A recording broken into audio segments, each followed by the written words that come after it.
this parade of well-worn strippers accepting pricks with no regrets. One came as a black-winged angel, his face turned slightly down. Groundhog Day for the soul, a decision on purgatorial ground. An envelope sent in the post inside a beautifully inscripted card. Birthday wishes delivered with love from an eye for the avant-garde. Two stood on a crescent moon, jealous in one hand, bird in the other. The Sabot saw the duality of man, observed from a dear grandmother. The Sabot peeked inside a tiny book of surrealist games and objects. Surely something inside of these pages would hint at the next subjects. 3 came from Marcel Yanko, a heart-shaped woodcut eye in the center. Dada was etched underneath it to better acknowledge a worthy mentor. The next was rather ill-conceived. The artist was off for the day. Foolishly, the Sabot still proceeded, requiring rework straight away. 4 was a simple man ray done in ink. The Sabot thought anyone can do it. He also added a crying purple eye, the worst one yet. Sabot yelled, "Screw it!" No, it's not the needle he's falling for. It's the pain it's replaced, really nothing more. No, it's not the needle he's falling for. It's the pain it's replaced, really nothing more.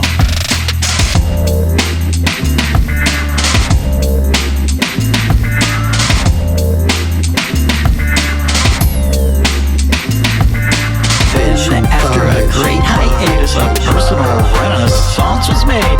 If changes came to the Sabot to resume his transformative upgrade. 5 was a petroglyph of man that covered the top of his right hand. The Sabot exited an alien world and marked himself with a favorite band. Another was placed similar to 5. The Sabot figured, what the hell? He no longer worked for a living, more space emerged for ink to dwell. 6 at the top of his left hand, tuxedos and eyes, the residence. It cost a bit and took some time. For later work, it set the precedent.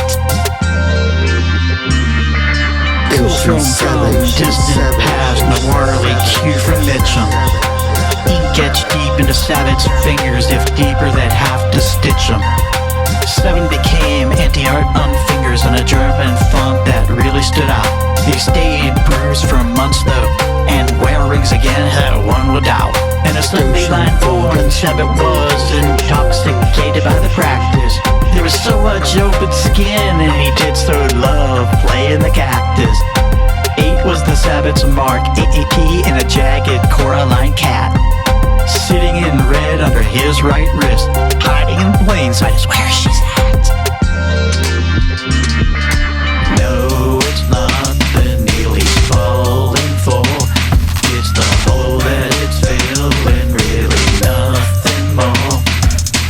No, it's not the needle he's falling for.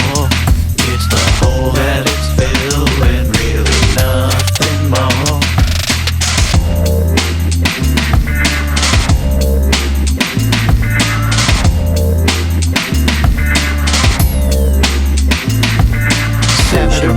The next station with a wad of cash and artistic charm, supplied with one of those great big quotes that runs up and down one's meaty forearm.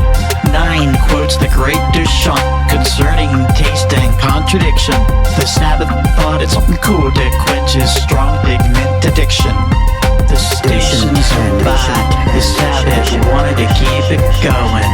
He inked another cool phrase into the same arm the other went in. 10 was a quote from antiquity that suited the Sabot to a T. Something about keeping quiet in silence one achieves anonymity. Next was a long, strange day. The Sabot's played open for all to see. A giant oval repeated phrase surrounding attractive lady. 11 clutched the front of his chest, a repeated triple entendre.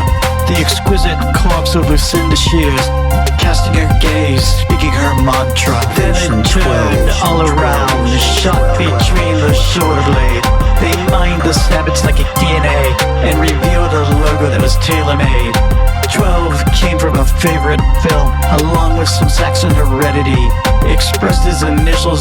mandate a maternal flag expressed reverentially.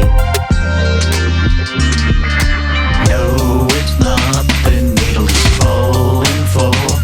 It's the hole that's fulfilling, really nothing more. No, it's not the needle he's falling for. It's the hole that's fulfilling, really nothing more.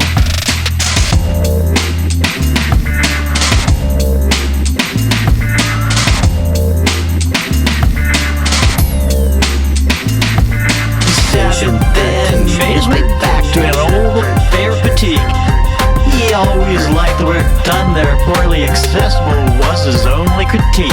A Warhol portrait became 13, a photo of Andy still on the rise. He's already displayed way too much in his ubiquitous silver wig disguise. The Sabot moved to closure, wanting the best artist on display. If you know the emblems of this one, expressed quite earnestly on that day. 14 was also rooted in Dada and a tribal bird depictions, simple, childlike, and elemental, displayed as a benediction. The Sabot stuck with the theme that painters completely represented. He who started the Sabot on the path, the one completely unprecedented. Of course, 15 was the Meister, inked with his most dashing signature. The one and only Salvador Dali, Sabot's darling painting practitioner. Finally, the last of the Sabot assumed to be the most significant. And man, they weren't kidding, an image that was quite magnificent. 16 was the word Dada on the neck like a NASCAR endorsement. In case you wondered what his deal was, over